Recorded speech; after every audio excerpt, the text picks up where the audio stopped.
This is a Midwest Industries upper receiver rod, and I have used this product at least every other day since I've owned it, and you guys can look back in time and figure out when the video on it was published. It's one of the best tools, most important tools that is in my workshop, and today they have hit another home run with this guy right here. This is their lower receiver block, the block to end all other lower receiver blocks.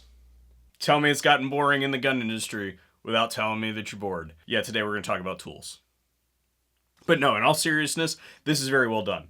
So I saw a video from my friends at Midwest Industries about this product, announcing it literally hours after my last lower receiver block died a horrible death. So it was very timely for this, and I basically said, hey, this looks pretty cool. So my friends at Midwest Industries forwarded me this copy of the thing, and I have to say that looking it over, I'm pretty sure that they have thought of everything that you could possibly want to do with a lower receiver block and added some extra functionality to it. This thing is made out of what I would classify as high impact polymer, so it's not going to thrash up your stuff. Like this thing over here was kind of what I would classify as plastic, as you could see, plastic polymer. So we all can tell the difference, even though they technically mean the same thing. But I think what we should do is take a closer look at this thing, and I'll show you what it's all about.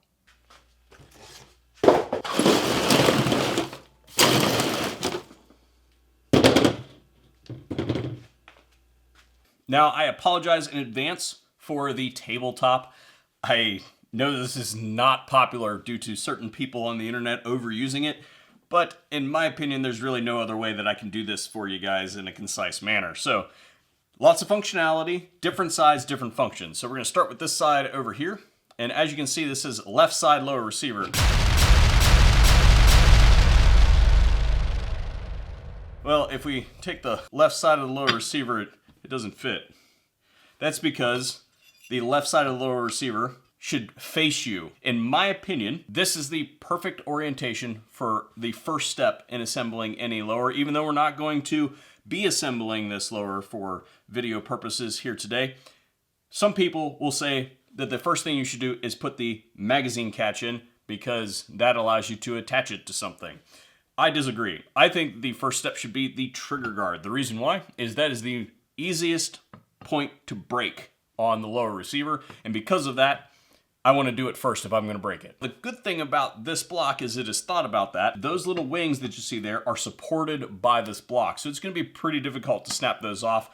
And I remember in the early days of doing this, when these tools didn't exist, we were using like magazines, as in like paper magazines, and turning to particular pages, trying to shim this thing so that it could sit flat on the table and you could pound the roll pin in. And the technology has changed since then, so this particular device thought that through. That wing is supported, you're not going to snap it off. Now, from there, you can see if I remove this lower receiver, there's lots of cutouts here for you to be able to do certain things. In particular, I would say that one of the things that you're probably going to reuse this thing on a semi-regular basis after you've assembled your initial lower is any detail clean. You're going to want to take the trigger components out, and to be able to do that, to sweep out any soot in there, you can take your lower receiver, drop it right down on top of that thing, and punch those pins out. Now the problem with doing that on a normal benchtop is those pins tend to go places and you're not able to find them. Well, these ones drop down inside these recesses right here, and they're going to be captured by your table. Midwest Industries, again, thinking it all the way through. I take an assembled lower receiver here, like I'll say this guy right here. Now, if we look at this side right here, we'll notice that there's some stuff installed where it's supposed to be, like this spring-loaded little button here. And usually once you're working in a block like this and your receiver's fully assembled, a lot of receivers will reject from a block like this because of that spring-loaded button. You'll notice that there's a cutout right there that Midwest has so graciously included that allows a fully assembled lower receiver to be able to drop right in there. Now, because this has a big fat grip on it, it's not a mil-spec grip or anything like that, there is a small minor interference over here, and I would say in future iterations if Midwest wanted to address that, then they would just leave a little bit of a swoop out of right here for those of us with big meat hooks that like fatty grips. Along those same lines, if you look here, here, and here, there are 3 countersunk holes, and I'm pretty confident you guys can figure out what those things are for. Those are for being able to zip this thing down to your bench top. So say you're going to assemble a whole bunch of lower receivers, maybe you want a workstation dedicated to your bench top for this type of work, then you have the ability to affix this to your bench top. It won't be slopping around, moving around, or anything like that. They're countersunk, so they're not sticking up, scratching up your work or anything, and they've included a recessed space here for all your small parts.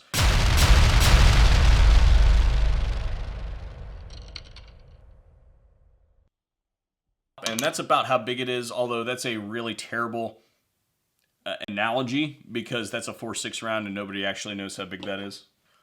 350 Legend round, also something that nobody knows what the size of it is. Don't I have anything on this mess of a table? Here's a standard business card, so you can see approximately that size. So there you go. So at the beginning of the video, you saw this thing in a vise right like that. Did you guys catch me smashing my thumb on that intro? Man, that hurt. Whew. If we reflect it over on this side, you can see there's a cutout right there, and that locks in to a fully assembled magazine catch.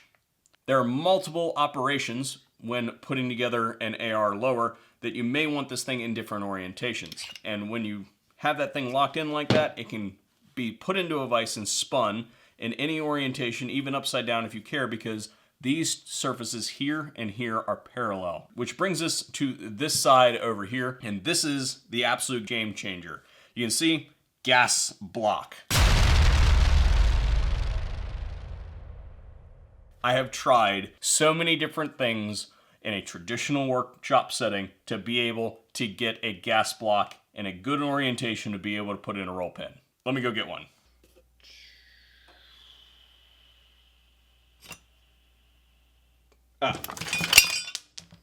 This is a deep tapered edge, and it's very radical. It goes all the way down to be able to fit most types of gas blocks. And we take that thing and stick it right like that. You can see that depending on how long your gas block is, you can put it right up against the wall, and there is already a hole there in the correct position to be able to do like this low profile gas block. Perhaps you got a little bit longer one. Perhaps you've got a really weird one or something like that. There are multiple points to be able to push that pin in and out with ease. And this thing basically sets it up so it's in the correct orientation. Try to do that on a vise or something like that, and basically you're trying to do this on a round surface. Even that works. I can't even complain about this because that's perfect as well. Basically, hitting this thing is going to cause the thing to teeter like that whenever you do a strike to push that pin in. If you got it over here, it can't go anywhere. Again, countersunk on this side as well, so if you wanted to create a dedicated workstation for just gas blocks, then you could. Well, guys and gals, that's all I have to say about the combination gas block, lower receiver block from Midwest Industries, and you cannot believe how many times I have had to redo that take because I kept dropping this thing. All I can say further is this thing's well executed. As you come to expect from things from Midwest Industries, their name is synonymous with quality and well thought out products, and this one is no different. You guys have seen the upper receiver rod in this video. It's been absolutely worked over the course of the last couple years, and I think this one is going to be no different. This is for the AR-15, but they have an upscaled version of this for the AR-10. So if you're interested in those sort of things, definitely check out Midwest Industries and look for their lower receiver block. Definitely something that is going to be used very heavily by me, probably on a weekly basis. But if you're just looking to enhance your workshop capabilities or maybe even bring the brevity factor up on your next install, then definitely check them out. Special thanks to Midwest Industries for making today's video possible, and we'll catch you guys on the next one. Bye.